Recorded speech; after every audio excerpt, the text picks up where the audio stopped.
My name is Jordan Matthews, and that Thanksgiving dinner wasn't just another family gathering.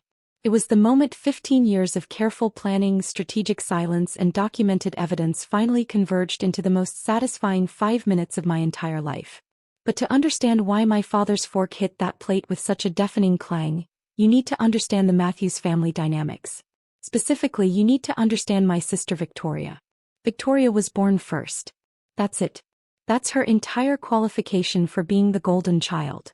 She arrived 3 years before me, and from that moment forward, our parents treated her like she'd invented oxygen. Every achievement I ever had was compared to hers. Every milestone I reached was measured against what she'd done at the same age. Every choice I made was scrutinized through the lens of, what would Victoria do? When Victoria got AB in chemistry, Mom said she was working so hard. When I got AB in calculus, Dad asked why I wasn't applying myself. When Victoria chose a state school, they called it being financially responsible.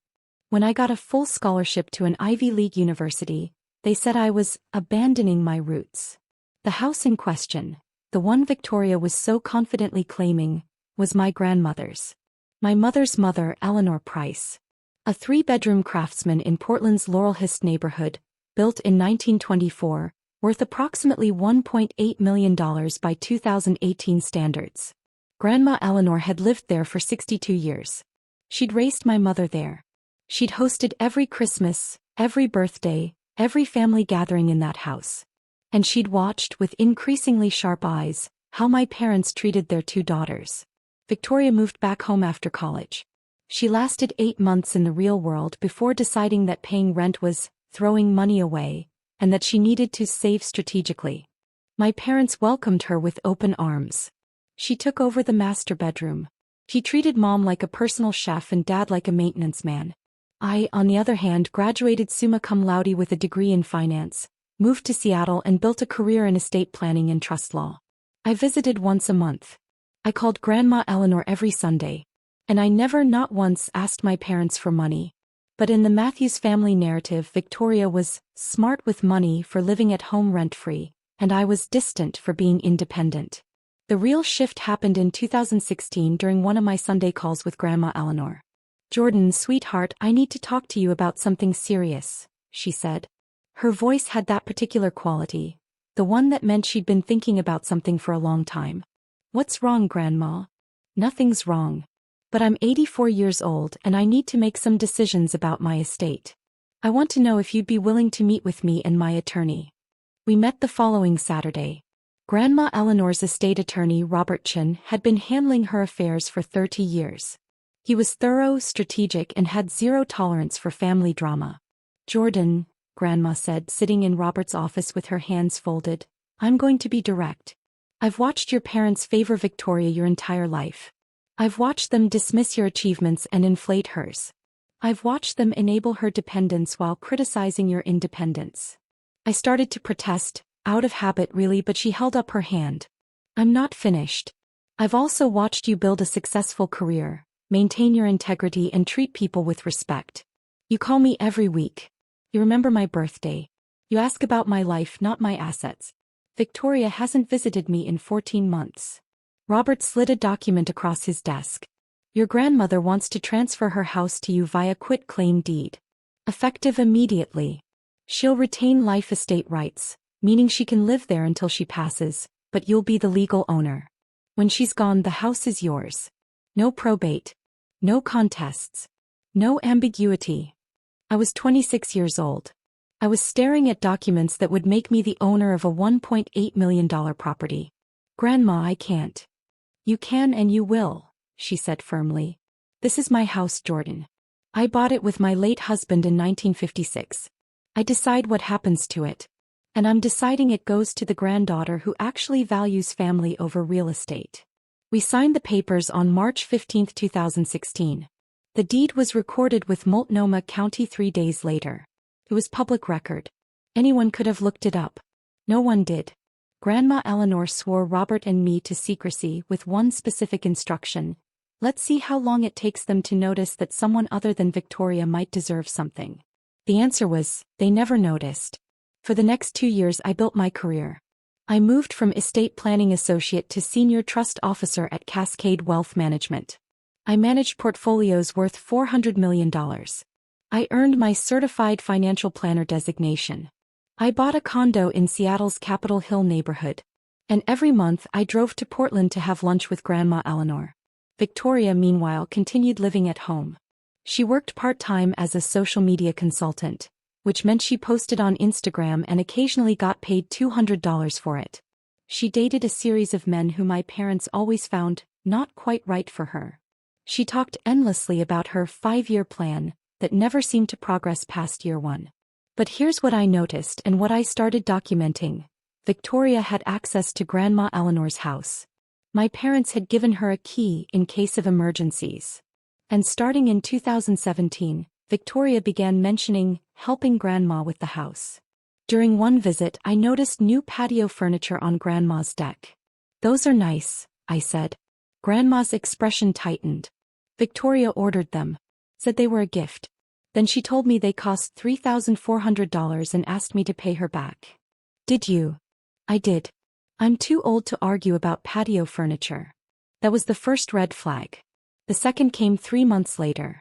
Victoria had helped Grandma get a new HVAC system. Cost $12,000. Victoria had arranged it, chosen the contractor, and supervised the installation. She presented Grandma with the bill. I reviewed the invoice. The system was worth maybe $7,000 retail. Victoria's friend's company had charged $12,000, and I'd bet anything Victoria got a kickback. "Grandma, did you get other quotes?" Victoria said her friend would give us the best price. I started keeping a file. Every gift Victoria gave that required repayment. Every favor that came with a bill. Every helpful intervention that cost Grandma Eleanor money. By 2018, my file showed $47,000 in questionable expenses. Then Grandma Eleanor got sick. It started as fatigue. Then came the diagnosis, stage 4 pancreatic cancer. The oncologist gave her 6 months to a year. That's when the Matthews family suddenly became very interested in Grandma Eleanor's affairs. Victoria started visiting weekly. She brought flowers. She posted photos on Instagram with captions like, "Cherishing every moment with Gram 2 hearts #family first." She talked constantly about making sure Grandma was comfortable. And she started asking questions about the house. "Gram, have you thought about what happens to the house after, you know? Gram, do you have an estate plan? Gram, maybe you should talk to Mom and Dad about the house. We want to make sure everything's handled right." My parents joined in. During a family dinner in July 2018, Dad brought it up directly. "Mom, we need to talk about your estate planning. We want to help you organize everything." Grandma Eleanor smiled sweetly. "It's all handled, dear. Robert Chin has everything organized. But have you thought about the house? That's a significant asset. We should discuss." "It's handled," she repeated. Victoria jumped in. "Gram, I've been thinking. I could move in here and take care of you. You wouldn't have to worry about anything. And then after, well, it would make sense for me to stay, right? Since I'd be the one caring for you." I watched this performance from across the table. I said nothing. Grandma Eleanor's smile never wavered. "That's sweet, Victoria. But I have home health care arranged. I don't need you to move in. But I want to.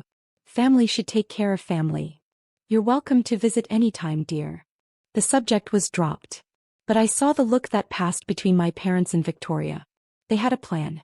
Grandma Eleanor passed away on November 3, 2018. She went peacefully in her sleep in her own bed. I was there. I'd driven down the night before because something told me it was time. Victoria posted about it on Instagram 40 minutes after Grandma died. The photo was from 6 months earlier. The caption talked about sudden loss, even though we'd had 9 months to prepare. The funeral was a performance. Victoria sobbed dramatically. She talked about how close they'd been. She wore all black and told anyone who'd listen about her deep bond with Grandma Eleanor. I wore navy blue and spoke briefly at the service about Grandma's love of gardening and her terrible jokes. The real show came 2 weeks later. My parents called a family meeting. "We need to discuss your grandmother's estate," Dad said. "There are some decisions to make." We gathered in my parents' living room. Mom, Dad, Victoria, and me. Robert Chin was notably absent. My parents had decided this was a family discussion. Your grandmother left the house to all of us, Mom began. This was a lie, but I didn't interrupt. We need to decide what to do with it. Victoria leaned forward. I think I should live there. Honey, that's a lot of house for one person, Dad said, but his tone suggested he'd already agreed. But I've been taking care of it for years. I helped Graham with everything. I know that house inside and out. It makes sense. Mom nodded. Victoria has a point. She's been very involved. What about Jordan? Dad asked in a tone that suggested this was a formality. Jordan has her own place in Seattle, Victoria said quickly. She doesn't need it. I finally spoke. What does Grandma's will say?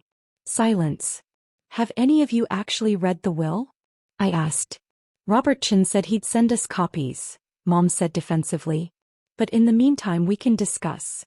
No, I said quietly. In the meantime we should wait for the actual legal documents. Victoria's eyes narrowed. Why are you being difficult about this? I'm not being difficult. I'm being accurate. The meeting ended awkwardly. Over the next 3 weeks, my parents and Victoria began behaving as though Victoria's occupation of the house was a done deal. Victoria started talking about renovations she wanted to make. She posted Instagram photos of interior design inspiration with captions like, "New chapter in Graham's house with garden #blessed." She even had mail forwarded there. And then came Thanksgiving 2018. My parents decided to host at their house. A pointed decision, since Thanksgiving had always been at Grandma Eleanor's. The guest list included my parents, Victoria, me, Uncle James, Dad's brother, Aunt Carol and my cousins. 20 minutes into dinner, Victoria cleared her throat. I have some exciting news to share, she announced. She looked radiant, triumphant even. Mom and Dad have decided to help me purchase Graham's house. We're signing the paperwork next week. Everyone applauded. Uncle James raised his glass. That's wonderful, Victoria. Keeping it in the family. Actually, Victoria continued, glancing at me, they're signing the house over to me. I'll be the sole owner. It's what Graham would have wanted. More applause. More congratulations. Mom smiled warmly. We thought about splitting it between both girls, but Jordan has her career in Seattle. She doesn't need it. And Victoria's been so devoted to that house. Dad nodded. It's the right decision. Victoria looked directly at me. Jordan, you understand, right? I mean, you've barely visited Grandma in years. I'd visited once a month, every month for 10 years. But I didn't correct her. Jordan. Mom prompted. Say something. Be happy for your sister. I took a sip of water. I looked at my father, at the man who'd spent my entire life telling me I wasn't good enough, that Victoria was the smart one, the responsible one, the one who deserved everything. And I smiled. Dad, should I tell them or will you? The room went silent. Dad's fork, he'd been cutting turkey, stopped mid-motion. His face went pale. I watched the blood drain from his cheeks as realization hit him like a freight train. The fork dropped. It hit his plate with a clang that echoed through the dining room. Victoria laughed nervously. Tell us what? I kept my eyes on Dad. You know what I'm talking about, don't you? He opened his mouth. Closed it. Opened it again. No sound came out. Mom looked between us. Someone explain what's happening. Dad. I prompted gently. Would you like to tell everyone what you discovered last week? Because here's what I knew and what Dad had apparently just realized I knew. After Grandma Eleanor's death, the house legally passed to me automatically. No probate required. Life estate terminated upon death. I became the sole owner on November 3, 2018, at 3:47 a.m. And Dad, meticulous, detail-oriented Dad, had finally done what he should have done months ago. He'd pulled the property records. He'd seen my name on the deed. Dated March 15, 2016. Victoria's smile was frozen. Tell us what? I reached into my bag and pulled out a folder. Inside were copies of the quit-claim deed, the life estate documentation, and the current property record showing me as sole owner. I slid them across the table to Victoria. Grandma transferred the house to me 2.5 years ago, I said calmly. You can't sign papers for a house you don't own. And Mom and Dad definitely can't sign over a house that isn't theirs. Victoria grabbed the papers. Her eyes scanned the first page. then the second. Her hands started shaking. This isn't, you can't. March 2016, I said. Public record. Anyone could have looked it up. Mom snatched the papers from Victoria. She read them. Her face went from confused to shocked to furious in about 10 seconds. How did you, Eleanor wouldn't. This has to be a mistake.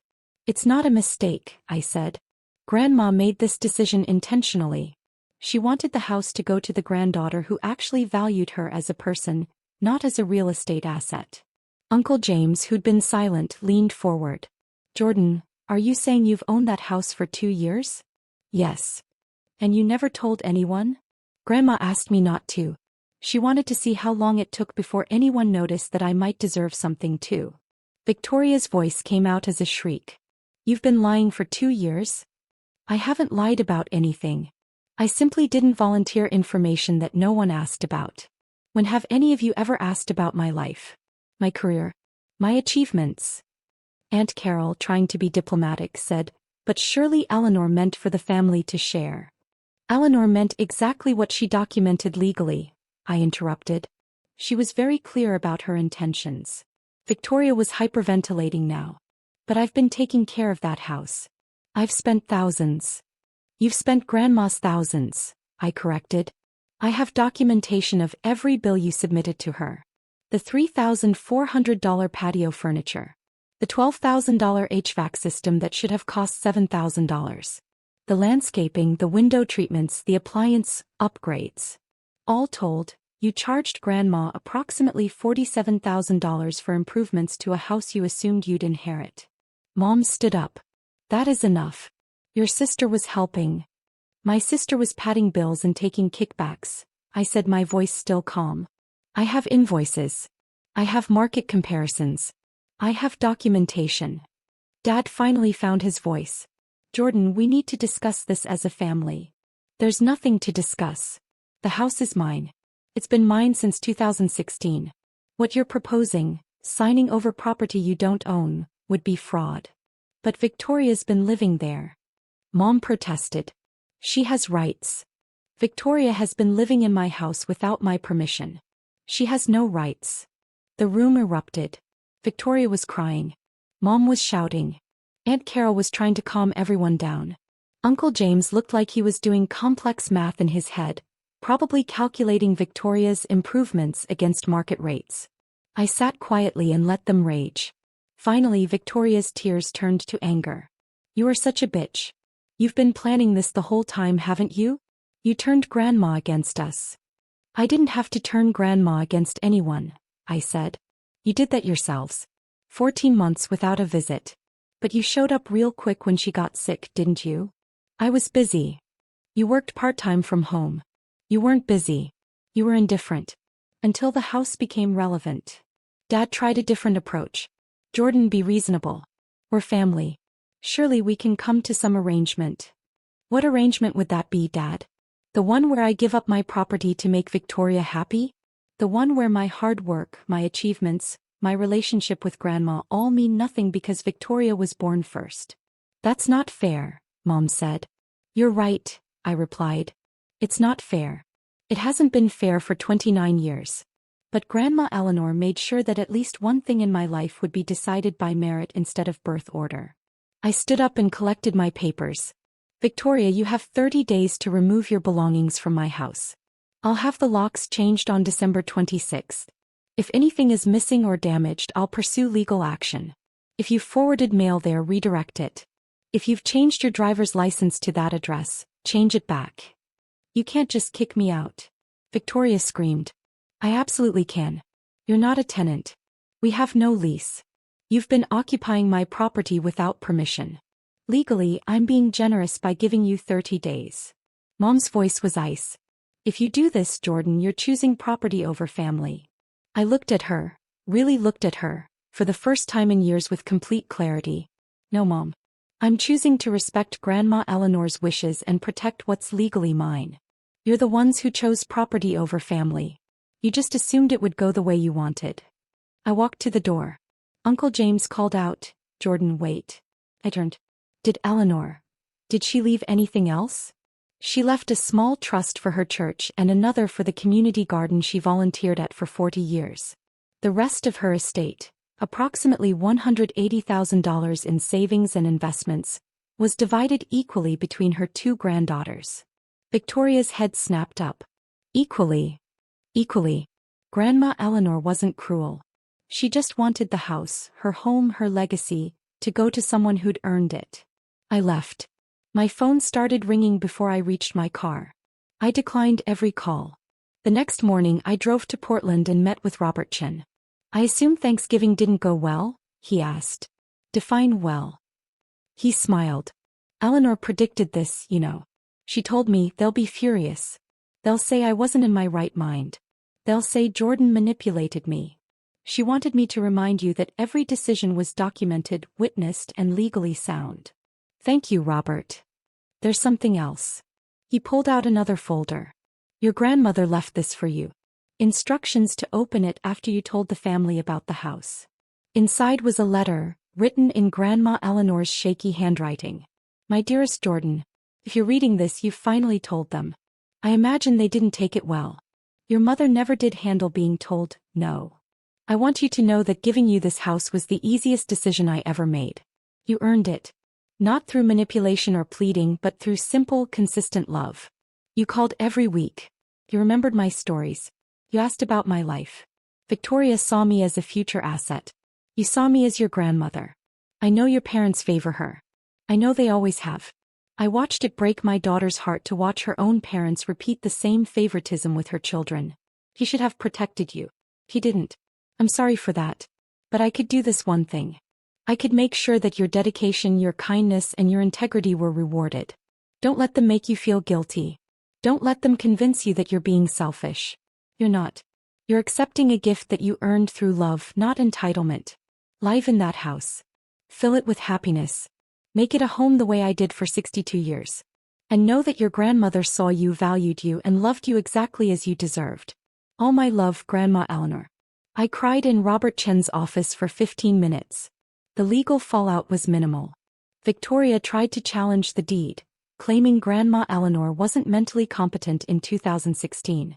Robert Chin produced medical records, witness statements, and notary documentation proving she was sharp as a tack. My parents tried the "we made improvements" angle, submitting Victoria's bills as proof they'd invested in the property. I countered with market analysis showing the improvements were inflated by 40 to 60% and demanded repayment for unauthorized modifications. That shut them down fast. Victoria moved out on December 23rd. She took everything she could carry, including Grandma Eleanor's tea kettle collection and several houseplants. I documented it and decided it wasn't worth pursuing. The locks were changed on December 26th as promised. I spent my first night as the sole resident of Grandma Eleanor's house on January 1, 2019. I sat on the porch swing she'd installed in 1987, wrapped in a blanket, watching the Portland rain. My phone buzzed. A text from an unknown number. "You destroyed this family. I hope you're happy." I blocked the number. Victoria had sent similar messages from 3 different phones over the past month. But here's what actually happened to the Matthews family. Uncle James reached out 2 weeks after Thanksgiving. He'd done the math on Victoria's improvements and confronted my parents about enabling her. He and I started having coffee monthly. Aunt Carol sent me a handwritten note apologizing for not speaking up sooner. She'd seen the favoritism for years and regretted her silence. My cousins surprisingly were supportive. The youngest, Emma, told me, "Everyone knew Victoria was the favorite. It's about time someone called it out." My parents? Radio silence for 4 months. Then Mom sent an email saying they were disappointed in my choices, but were willing to move forward if I showed some humility and understanding. I didn't respond. Victoria spiraled. Without the house to occupy and my parents' financial support stretching thin, she had to get a real job. She lasted 6 weeks at a marketing firm before quitting because the culture was toxic. She moved in with a boyfriend in March 2019. They broke up in May. She moved back in with my parents. She's still there. As for me, I kept my job in Seattle but started spending weekends in Portland. I renovated Grandma Eleanor's house slowly, carefully, keeping everything she loved and updating what needed updating. The garden she'd maintained for decades became my project. I learned to grow tomatoes and roses. I hosted my first Thanksgiving in the house in 2019. Uncle James, Aunt Carol, Emma, and several cousins came. We cooked together, told stories about Grandma Eleanor, and didn't once discuss property values or inheritance. It was the best Thanksgiving I'd ever had. In 2020, I took a new position at a Portland-based wealth management firm. I moved into Grandma Eleanor's house full-time. I work from the office she used for her volunteer coordination, the same room where she planned community garden events and wrote letters to the editor about zoning laws. Sometimes I sit in her chair and feel like she's still here, smiling at how everything worked out. My parents and Victoria still live 15 minutes away. We don't talk. They send birthday cards. Always late, always generic. I don't respond. People ask if I feel guilty, if I regret how things unfolded. The answer is no. Grandma Eleanor gave me more than a house. She gave me validation. She gave me proof that someone saw me clearly and valued me accurately. She gave me a foundation, literally and figuratively, to build the life I deserved. And she taught me that sometimes, the most loving thing a family member can do is draw a clear line between what's earned and what's expected. Victoria expected the house because she'd always gotten everything she wanted. I earned it because I showed up consistently, loved genuinely, and never once calculated what I might gain. That's the difference. And that's why when Dad's fork dropped on Thanksgiving 2018 I smiled.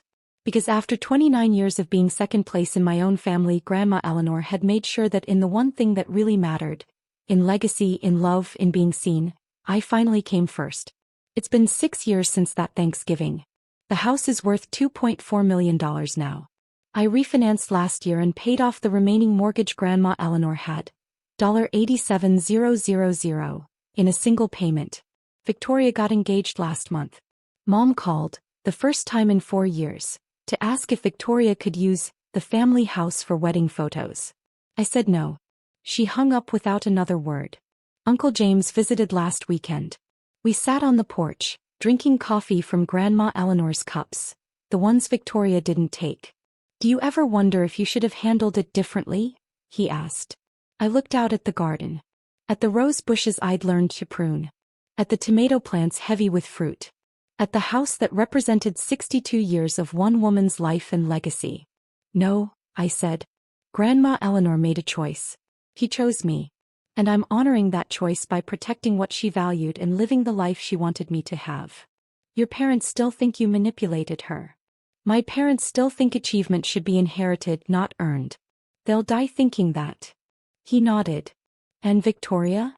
Victoria will spend the rest of her life believing she was robbed of something she deserved. But deserving something means earning it.